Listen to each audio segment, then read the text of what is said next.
Hey guys, this is Brading here, back for another really quick lecture. I'm hoping that this one stays under 5 minutes too.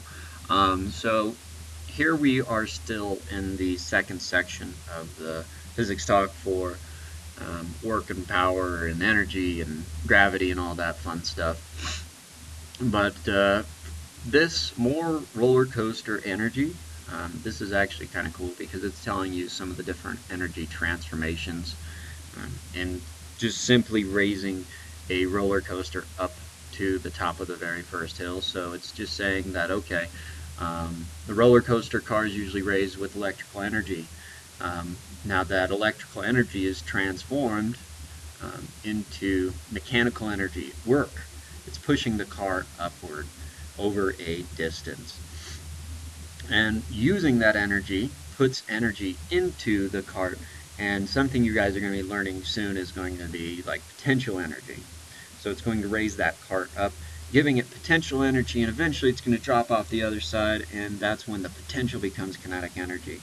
And this concept is known as the conservation of energy. Um, Energy transforms from one type to another often, but energy will never ever disappear. It just changes how it looks. Okay, and there's some other principles or laws that are governing how this transformation works.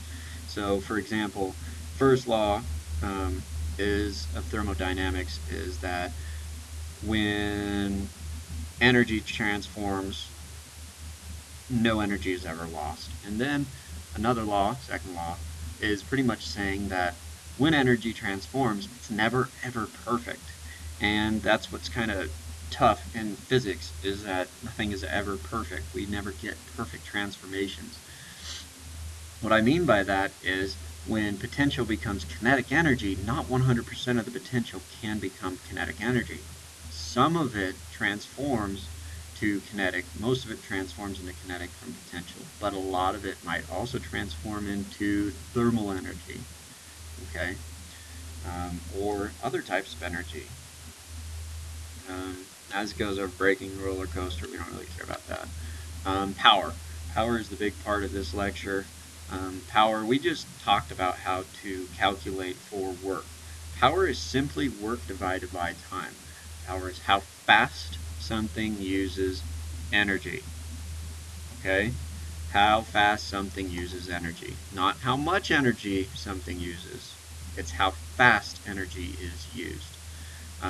Whenever we talk about our appliances on our houses, the reason why we always use power instead of work or energy is because a lot of the devices we don't have on all the time, and so the best way is just to say, okay, well, if you have this on for 1 second, it's going to use this many joules. If you have it on for 1 hour, this is how many joules it will use. So power is a very, very useful thing, and it's what we use most of the time whenever we want to measure our energy usage or how much electricity we use in our houses. Now, there's a couple sample problems here for you to go through. And again, it tells you what a watt is. Watts simply are the unit that tell us how fast you are using energy. And to represent the watt, we use an uppercase W. Now don't get this W confused with work, and they're just saying that right here.